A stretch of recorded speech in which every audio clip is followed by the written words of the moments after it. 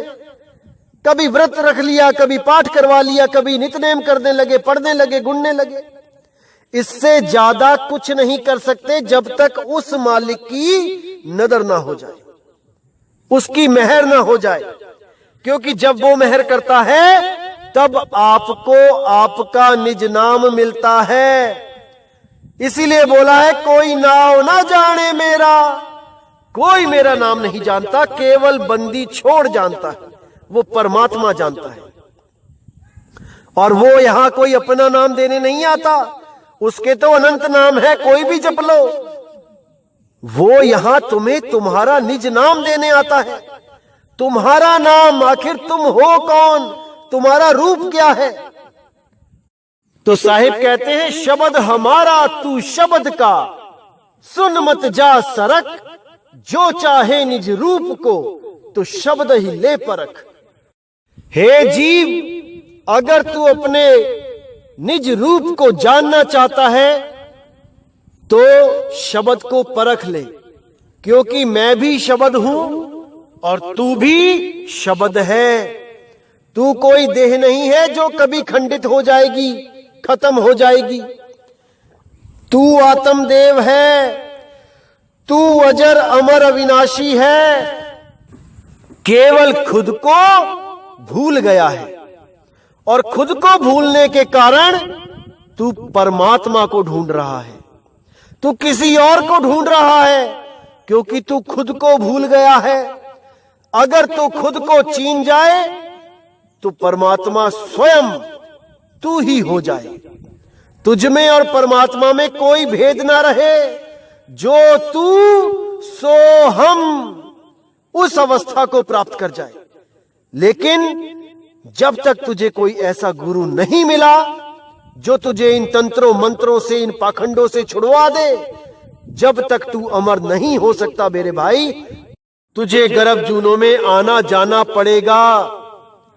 इसीलिए अगर तू अमर होना चाहता है तो केवल उसको जान ले जो स्वयं अमर है, और वो है तेरा निज रूप। उस निज रूप को पहचान ले इससे पहले कि तुझे ये शरीर छोड़ना पड़ जाए।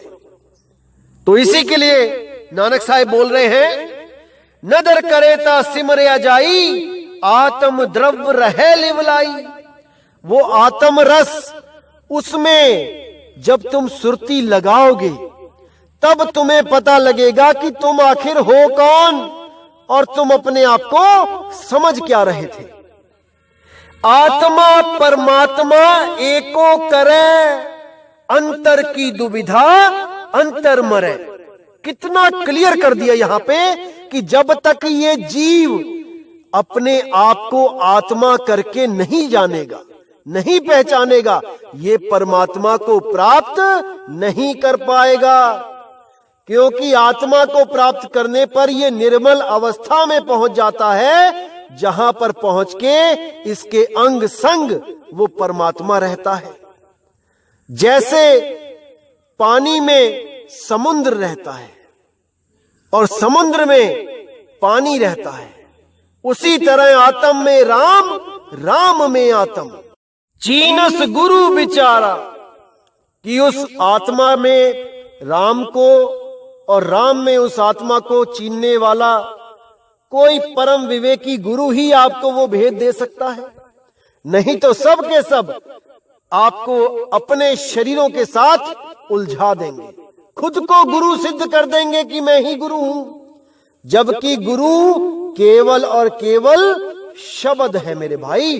वो धुन है, उस धुन में हमने ध्यान रखना है, अपना सारा ध्यान उसी धुन में लगा देना है। तो नानक साहब कहते हैं, धुन में ही ध्यान, ध्यान में ही जानिया, गुरमुख अकथ कहानी। कि उस धुन में ध्यान लगाओगे तभी आपको आपका निज रूप प्राप्त होगा। और ये अकथ कहानी है। अकथ यानी ये बोलने लिखने पढ़ने में नहीं आती। उस धुन को ध्याना है। उस धुन को जो बोलन लिखन पढ़न में नहीं आती है, उसी को धुर की बाणी बोला गया है। उसी को सुन के सारी चिंताएं खत्म हो जाती हैं, सारी मुसीबतों का अंत हो जाता है। अर्थात इस जन्म मरण का चक्कर सदा के लिए समाप्त हो जाता है। धुर की बाणी आई, जिन सगली चिंत मिटाई। तो कहते हैं, आत्म परमात्म एको करे, अंतर की दुविधा अंतर मरे। कि उस अवस्था को प्राप्त होने के बाद सारी दुविधाएं खत्म हो जाती हैं। जो तू सो हम की अवस्था प्राप्त हो जाती है। अब सारे अंतर खत्म, सारे अंतर जितने भी थे वो सब मरे, वो मर जाते हैं। अब केवल और केवल आप ही आप होते हो। आपे गुरु आपे चेला। तो आगे कहते हैं, गुर प्रसादी पाया जाई, हर सी उचित लागे, फिर काल न खाई। यानी गुर प्रसादी, जो गुर से प्राप्त होता है हमें जो प्रसाद रूपी शब्द, उसका जब हम सिमरण करते हैं, हर सी उचित लागे, उस शब्द गुरु से जब चित लग जाता है तो काल न खाई। फिर वो काल आपको नहीं खा सकता। क्योंकि फिर आप कैसी अवस्था में पहुंच जाते हो? नैनम छिन्दन्ति शस्त्राणि, नैनम दहति पावका। फिर आपको कोई काट नहीं सकता, कोई मार नहीं सकता, कोई जला नहीं सकता, कोई हवा आपको सुखा नहीं सकती। आप इस प्रकृति से पार हो जाते हो, क्योंकि आपको अपना स्वरूप मिल जाता है। आप ये सब हो ही नहीं तो आप हमेशा के लिए अमर हो जाते हो। अब आपने कभी मौत का मुंह नहीं देखना, हमेशा के लिए अमर हो जाना है। अब कहते हैं, सच सिमरिये होवे परगास, ताते बिखिया मही रहे उदास। सतगुरु की ऐसी वड्याई, पुत्र कलत्र विच गत पाई। यानी सत्य को सिमरते ही ये प्रकाश हो जाता है कि आप आखिर हो क्या। ये आपको अनुभूति हो जाती है, ज्ञान हो जाता है। सच सिमरिये होवे परगास, ताते बिखिया मही रहे उदास। जब सत्य प्राप्त हो जाता है तो इस बिखिया यानी विष रूपी संसार में उदास रहने लग जाता है। अब मौजे नहीं मानता, अब उसको कोई भरमा नहीं सकता। अब वो इस संसार में सुख की कामना नहीं करता और हमेशा शब्द गुरु की आस में ही सिमरण करता है, उससे प्रेम करता है। सतगुरु की ऐसी वड्याई, पुत्र कलत्र विचगत पाई। यानी उस मालिक की ऐसी वड्याई हो जाती है कि अब मुझे कुछ छोड़ने की जरूरत नहीं पड़ती। अब मैं अपने बच्चों में, अपने बीवी बच्चों में, अपने परिवार में रह के भक्ति भी कर सकता हूं और मुक्ति को भी प्राप्त कर सकता हूं। अब ये दुविधा खत्म हो गई। ऐसी सेवक सेवा करे, जिसका जीव तिस आगे धरे। यानी कि ऐसी सेवक सेवा करे, यानी तन मन धन से अपने गुरु की सेवा करे और जिसका जीव तिस आगे धरे। जिस मालिक के हम जीव हैं उसके आगे अपने आप को निछावर कर दे। बस एक ही गुरु की आस रहे, शब्द गुरु की आस, बाकी किसी की नहीं। कि कोई ऋषि महर्षि, कोई पीर पैगंबर औलिया आएगा हमें बचाने, हमें पहुंचाएगा वो धुर तक। नहीं मेरे भाई, आप और आपका शब्द गुरु, यानी आपका निज रूप, आपका निज नाम, उसको प्राप्त करके ही आप परम गति को प्राप्त कर सकते हो। अब कहते हैं साहिब भावै सो परवान, सो सेवक दरगाह पावै मान। यानी जो साहिब को भा जाता है, जो जीव गुरु को भा जाता है, सो परवान, वो पार हो जाता है भाई, उस पे निशानी लग जाती है, वो काल के द्वारा नहीं रोका जाता। सो सेवक दरगाह पावे मान, वो सेवक दरगाह में, मालिक की दरगाह में मान प्राप्त करता है, यानी उसे मोक्ष मिलता है, मुक्ति मिलती है, जन्म मरण से उसका छुटकारा हो जाता है, वो सदा के लिए अमर हो जाता है। अरे कहे कबीर ही अमर कर राखूं, जो निज होए हमारा। तो आगे कहते हैं सतगुरु की मूरत हृदय वसाए, जो इच्छा सोई फल पाए। साचा साहिब कृपा करे, सो सेवक जमते कैसे डरे। यानी उस सच्चे साहिब की मूरत, उसका असली स्वरूप, उसका शब्द स्वरूप जब अपने हृदय में बसाएगा कोई और उसका सिमरन शुरू करेगा, तो मुक्ति तो मिलेगी ही मिलेगी, इसमें तो कोई दो राय है ही नहीं। लेकिन उसके साथ ही आपके स्वार्थ भी सिद्ध होने लग जाएंगे, आपको जो चाहिए वो भी मिलने लग जाएगा, क्योंकि उसके घर में कोई कमी नहीं है भाई। लेकिन वो कभी नहीं चाहता कि आप उसका सिमरण केवल इन दुनियावी चीजों के लिए करो। कुछ लोग आपने देखे होंगे भगवान के घर भी केवल तभी जाते हैं जब कोई काम फंस गया होता है, जब कोई वस्तु चाहिए होती है, जब किसी वस्तु पे दिल आ गया होता है और उसके बिना काम नहीं चल रहा होता है। पड़ोसियों की कार देख लेता है लंबी सी, तो वाहेगुरु को याद करता है कि हे वाहेगुरु मुझ पे भी दया करो, मुझे भी इतनी लंबी गड्डी दो। यकीन मानना दोस्त, उस वक्त वाहेगुरु को सबसे ज्यादा दुख होता है, क्योंकि तुमने पिता से पिता को नहीं मांगा, बल्कि उससे इन दुनिया के नाशवान चीजों को मांगने में लगे हो। अरे कितने दिन रहेंगी ये साथ तुम्हारे? आज तुम नई कार लो, आज उसको चमकाते हो, नहलाते हो, धुलाते हो, कुछ महीनों तक करते हो, उसके बाद 5 साल 10 साल बाद उसको देखने का मन नहीं करता, कूड़ेदान की तरह किसी कोने में पड़ी होती है। वही कार जो आपको पूरा सुख दे रही थी कुछ दिनों तक, वही आपको एक दिन खर्चे का कारण दिखने लग जाती है, और जब उस पर खर्चा होने लग जाता है तब ये मन उससे हटके किसी और नई चीज पे आ जाता है, फिर उसकी अरदासें शुरू हो जाती हैं, फिर वो चीज आती है, फिर वो पुरानी होती है, फिर मन वहां खट्टा होता है, फिर मन कुछ नई कामना करता है, और ये माया जाल, मकड़ जाल ऐसे ही चलता रहता है। और वाहेगुरु ये देखता रहता है कि ये कब मुझसे मुझको मांगेगा, ये नहीं मांगता। और याद रखना मेरे भाइयों, जिस दिन आपने वाहेगुरु से वाहेगुरु को मांग लिया, उस दिन आपको इस दुनिया की किसी चीज की कमी नहीं रहेगी। लेकिन अगर ज्ञान दृष्टि से देखोगे तो, क्योंकि तब आपको मिलेगी संतुष्टि, और संतुष्टि से बड़ी इस दुनिया में कोई चीज नहीं। आज के जमाने के बड़े बड़े महात्माओं को संतुष्टि नहीं है, छोटे आश्रमों से बड़े करने में लगे हैं, बड़े आश्रमों से महाबड़े करने में लगे हैं, महाबड़े से बेअंत करने में लगे हैं। लेकिन मेरे भाई, ये भूख कभी खत्म नहीं होने वाली, ये केवल और केवल संतुष्टि के द्वारा ही खत्म होगी।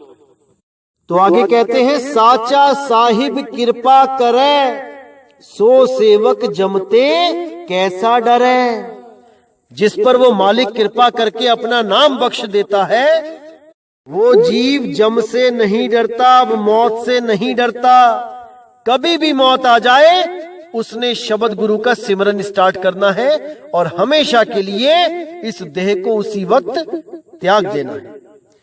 अब कहते हैं भनत नानक करे विचार, साची बाणी सियों धरे प्यार। ताको पावे मोख द्वार, जप तप सब इही शब्द है सार। यानी नानक साहिब कहते हैं, मैंने बहुत विचार कर लिया, बहुत सोच लिया, समझ लिया, और सोच समझ के ही कह रहा हूं कि साची बाणी स्यों धरे प्यार। जो भी उस सच्ची बाणी, उस निर्मल बाणी, उस अकथ बाणी से प्रेम करेगा, जो इस शब्द गुरु से प्रेम करेगा, ताको पावे मोक्ष द्वार, वो उस मोक्ष के द्वार को प्राप्त करेगा। मोक्ष द्वार मतलब शब्द द्वार, 11वीं खिड़की, जो 10वें द्वार के बाहर शब्द स्वरूप गुरु बैठा है, उसकी बात हो रही है, वही मोक्ष का द्वार है। जप तप सब इही शब्द है सार, यानी उस शब्द का सिमरन करने पर ही सारे जप तप नित्य नेम व्रत पूजा अखंड ज्योत सब कुछ उसी में आ जाता है। हाथी के पांव में सबका पांव आ जाता है। जैसा कृष्ण जी ने भी गीता के 3 अध्याय के 17वें और 18वें श्लोक में बोला है कि हे अर्जुन, वैसे तो वेदों पुराणों में कई कुछ बोला गया है करने के लिए, यज्ञ करो, ये करो, वो करो, लेकिन जो लोग आत्म ज्ञान को प्राप्त करने में रत रहते हैं, जो आत्म स्वरूप को प्राप्त करने में लगे रहते हैं, उनके लिए कोई नियत कर्म नहीं है, उनके लिए कोई कानून नहीं है कि ये मंत्र जपना है या वो साधना करनी है कि ये यज्ञ करना है, कुछ नहीं करना। और आत्म स्वरूप सिद्ध व्यक्ति को किसी भी जीव से कोई आशा नहीं रहती।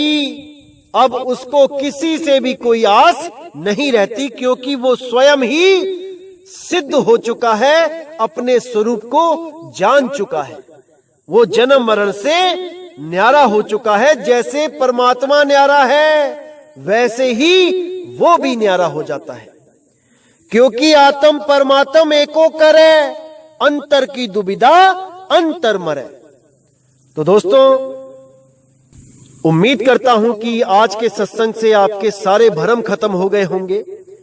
आत्मा और परमात्मा का जो अद्वैत द्वैतवाद है, ये सब खत्म हो गया होगा, क्योंकि एक कहो तो हूं नहीं, दो कहो तो गारी, जैसा हूं तैसा कहूं, कहे कबीर विचारी। तो दोस्तों, विवेक लगाते रहना है, सत्संग को समझते रहना है। ये भाई आपकी पूरी मदद करता रहेगा, बिल्कुल चिंता नहीं करनी है। एक एक चीज को खोल के समझाया जाएगा, ताकि आने वाले युगों युगों तक कोई भी आपको धर्म के नाम पे, गुरु के नाम पे, मुक्ति के नाम पे मूर्ख ना बना सके। क्योंकि दोस्तों, आजकल ऐसी ऐसी संस्थाएं चल रही हैं जो आपको बहुत ही चालाकी के साथ अपने साथ मिला लेती हैं। और क्या चालाकी करती हैं जिसके आप शिकार हो जाते हो? सबसे पहले तो ये गुरु कबीर साहब के ही सिद्धांतों पे या उनके द्वारा दिए गए नामों के नाम पे संस्थाएं खोलते हैं। उसके बाद ये स्वयं तो गुरु बनते हैं, लेकिन इनको पता होता है कि समाज में अगर हमने आगे बढ़ना है तो दूसरों को भी मौका दो गुरु बनने का, नहीं तो कोई ना कोई द्रोह करके हमारी गद्दी से अलग होके अपना पंथ चला लेगा। याद रखो दोस्तों, जहां पर जिस भी पंथ में केवल एक गुरु होता है, वहां पर गुरु द्रोह होता ही होता है। उसी गुरु से द्रोह करके उनका चेला नई गद्दी बना लेता है, क्योंकि गुरु तो एक को ही गुरु बनाएगा ना, तो बाकी जो 3 4 5 आस लगा के बैठे हैं वो क्या करेंगे? वो अपना पंथ अलग चला लेंगे। तो इसीलिए ये जो गुरु होते हैं, ये क्या करते हैं? पहले तो साधना को अटपटा कर देते हैं, लंबा कर देते हैं कि आपको 5 भूमियों की साधना देंगे, आपको 5 रूहानी मंडलों की साधना देंगे, आपको इतने लोकों की साधना देंगे। उसके बाद अब जब 1 या 2 भूमियां पार कर जाते हो, 1-2 लोक को पहुंच जाते हो, तब ये आपको छोटा गुरु बना देते हैं। अब आपको अथॉरिटी दे देते हैं कि आप भी नाम दो। इसके 2 फायदे होते हैं।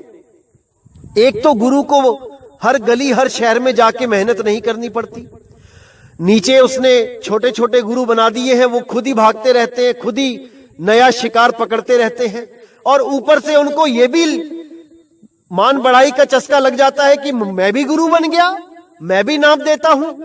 तो अब वो विद्रोह नहीं करेगा और वो पूरे तन मन धन से उस गुरु के लिए बाकी शिष्य जमा कर करके लेके आएगा। उसी से उसका आमदनी का ठिकाना भी बन जाता है और वो फुल टाइम इसी काम में लग जाता है। और सबसे बड़ी बात कि वो उस पंथ को छोड़ के कहीं भाग नहीं सकता, कहीं जा नहीं सकता, क्योंकि अभी उसको खुद दूसरी भूमि का सर्टिफिकेट दिया है और बाकी 3 भूमियां पूरी करवाते करवाते तो 80-90 साल का करवा दिया जाएगा, जब वो खुद कहेगा अब क्या गुरु बनूं, अब यहीं लगे रहो जहां लगे हैं। तो ऐसे बहुत चालाकी के साथ आप सबको भ्रमित किया जाता है, आप सबको काल के पंजे में लपेटा जाता है। दोस्तों, इन काल दूतों से बच के रहना है। ये आपको गुरु बनने के सपने दिखा के आपको नरकों में ले जाके गिरा देते हैं। दोस्तों, गुरु एक है, गुरु शब्द गुरु है और कोई गुरु नहीं है। और वो गुरु सबका एक है, एक रूप है। वो ये नहीं कि कोई दाढ़ी वाला या कोई बिना दाढ़ी वाला गुरु है, ये सब जीव है। जो भी मां के गर्भ से आया है वो जीव है, वो सतगुरु की उपाधि नहीं ले सकता। सतगुरु होता है जो 4 दाग से न्यारा होता है, या फिर जिसको वो सतगुरु सतनाम दे दे, वो सतगुरु कहलाने लायक होता है। सतगुरु सोई सतनाम बतावे, बाकी गुरु कोई काम ना आवे। और वो सतनाम केवल परमात्मा के द्वारा दिया जाता है, जैसे बाबा नानक जी को बेई नदी पे परमात्मा ने आके सतनाम दिया था, गरीबदास जी को सतनाम दिया था जब वो छोटे से बच्चे थे, दादू जी को सतनाम दिया जब वो छोटे से बच्चे थे। वो परमात्मा आके नाम देता है मेरे भाई, कोई मनुष्य नहीं देता कि गर्भ से निकल के आके वो सतगुरु बन गया, कभी नहीं। तो दोस्तों, इन पे वाणियों पे विचार करना है, मेरी बातों पे एक एक चीज पे विचार करना है। विदेही गुरु केवल और केवल कबीर साहब हैं और कोई नहीं, क्योंकि ना हम लीना गर्भ बसेरा बालक होए दिखलाया, वही सतगुरु है, वही बंदी छोड़ है, उसके अलावा सब जीव है, जीव। और जीव कभी सतगुरु 4 दाग से न्यारा नहीं हो सकता। वो तभी होगा जब स्वयं विदेही गुरु आके उसको उसका रूप लखा दे, और ये शरीर छोड़ने के बाद ही होगा, शरीर के साथ वो नहीं हो सकता। इसी को समझना है भाइयों। अरे बहुबंधन से बांधिया एक बेचारा जीव, क्या बल छूटे आपने जे न छुड़ाए पीव। तो इसको समझना है मेरे भाइयों। तो इसी के साथ दोस्तों मुझे विदा करें। जय गुरु बंदी छोड़ वैराग साहेब, जय गुरु बंदी छोड़ साधु शरण साहिब, जय गुरु बंदी छोड़ बाबा नानक जी, मेरे गुरु अंगद देव जी, मेरे सब संत महात्मा, जय गुरु बंदी छोड़ मदन साहिब, जय जय गुरु बंदी छोड़ सतगुरु सत्य कबीर साहिब की सदा ही जय हो, सदा ही जय हो मेरे मालिक की साहिब बंदगी सतनाम।